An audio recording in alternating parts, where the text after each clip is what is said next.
السلام علیکم دوستو، آج پاکستان میں فیمنزم یعنی حقوق نسواں کی تحریک اپنے عروج پر ہے۔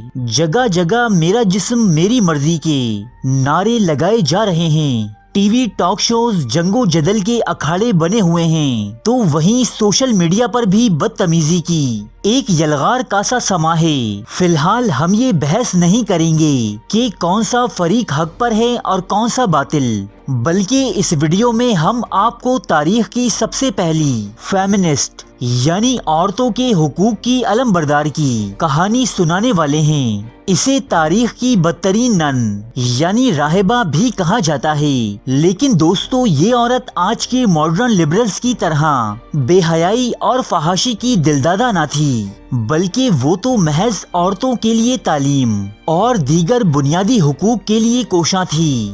وہ حقوق جو اس دور کے پادریوں نے سلب کر لیے تھے، جو عورت کو ایک جنسی کھلونے اور استعمال کی شے سے زیادہ حیثیت نہ دیتے تھے، اور انہی پادریوں نے اس عورت پر بےہودہ ترین الزامات عائد کرتے ہوئے اسے تاریخ کی بدترین راہبہ کا یہ خطاب دیا۔ یہ ان دنوں کی بات ہے کہ جب میکسیکو نامی ملک ہسپانوی لوگوں کی نئی کالونی بنا تھا، سو یہاں ذات پات کا نظام اپنی بلندیوں کو چھو رہا تھا۔ جو لوگ اسپین میں پیدا ہوئے تھے یا وہاں سے ہجرت کر کے میکسیکو آئے تھے، انہیں راجوں مہاراجوں جیسی اہمیت حاصل تھی، جبکہ یہاں کے مقامی لوگ ان کی غلامی میں جانوروں سے بھی بدتر زندگی گزارنے پر مجبور تھے۔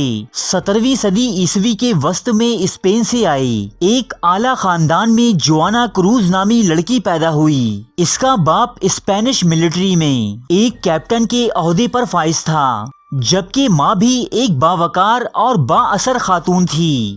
والدین ہی کے سبب جوانا کی شخصیت میں ایک اعتماد پیدا ہوا جس نے ساری زندگی اس کا ساتھ دیا۔ جب وہ 3 سال کی ہوئی تو اپنی بڑی بہن کے ہمراہ اسکول جانے لگی، لیکن کچھ عرصہ تعلیم حاصل کرنے کے بعد اسے معلوم ہوا کہ اب وہ مزید تعلیم حاصل نہیں کر سکتی، کیونکہ اس سے زیادہ تعلیم حاصل کرنا صرف لڑکوں کا حق تھا۔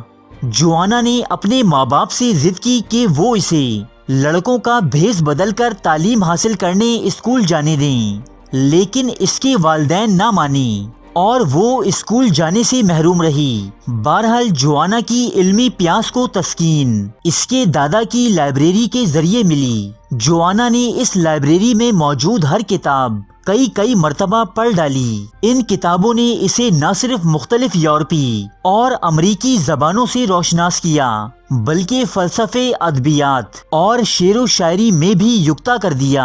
صرف 16 سال کی عمر میں وہ اس قدر فراوانی سے علم و حکمت کے دریا بہایا کرتی کہ سننے والے دنگ رہ جاتے۔ جوانا کی یہی شہرت اسے میکسیکو کے وائسرائے کے دربار تک لے گئی، جہاں اسے وائسرائے کی بیوی کی خاص خادمہ کا عہدہ ملا۔ اس عہدے پر رہتے ہوئے جوانا نے معاشرے میں عورتوں پر رائج ظلم و ستم کو اپنی نظموں اور نثر نگاری کے ذریعے سامنے لانا شروع کیا۔ اس کے لکھے لٹریچر میں مردوں کی منافقت، ان کی درندگی اور ہوس پر خوب تنقید کی جاتی۔ جوانا کی متنازع ترین تحریروں کے باوجود اس کی خوبصورتی اور عہدے کے سبب اسے بہت سے با اثر لوگوں کے رشتے آیا کرتے، جبکہ جوانا کی دلچسپی شادی کرنے سے زیادہ مزید علم حاصل کرنے میں تھی۔ جب معاشرے نے اس پر شادی کے لیے بہت زیادہ زور دیا تو اسے اپنی جان چھڑانے کا صرف ایک ہی طریقہ نظر آیا، اور صرف 20 سال کی عمر میں جوانا نے اپنی باقی زندگی ایک راہبہ کی طرح چرچ میں گزارنے کا فیصلہ کر لیا۔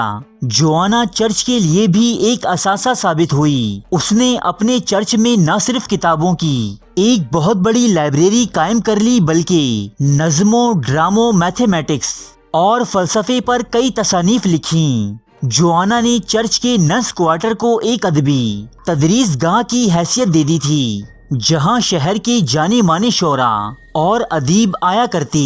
اپنی علمی سرگرمیوں کے ساتھ ساتھ جوانا چرچ میں اپنے ساتھ رہنے والی دیگر راہباؤں کے حقوق کی محافظ بھی تھی۔ لیکن جیسے جیسے وقت گزرتا گیا چرچ کے کرتا دھرتا پادریوں کے سیاہ کرتوت اس کے سامنے آتے رہے کہ کس طرح اعلیٰ عہدوں اور اختیارات کے مالک پادری مقدس راہباؤں کی عصمت دری کرتے اور زبان کھولنے پر ان کی جان تک لینے سے گریز نہ کرتے تھے۔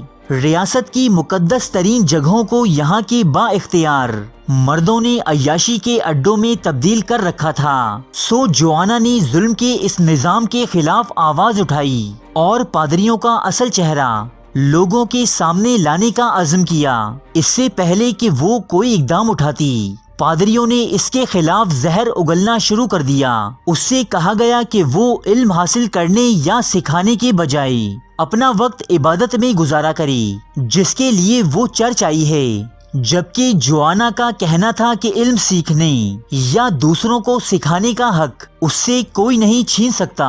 یہ لڑائی کچھ اس قدر بڑی کہ میکسیکو کا آرچ بشپ یعنی سب سے بڑا پادری بھی اس میں شامل ہو گیا۔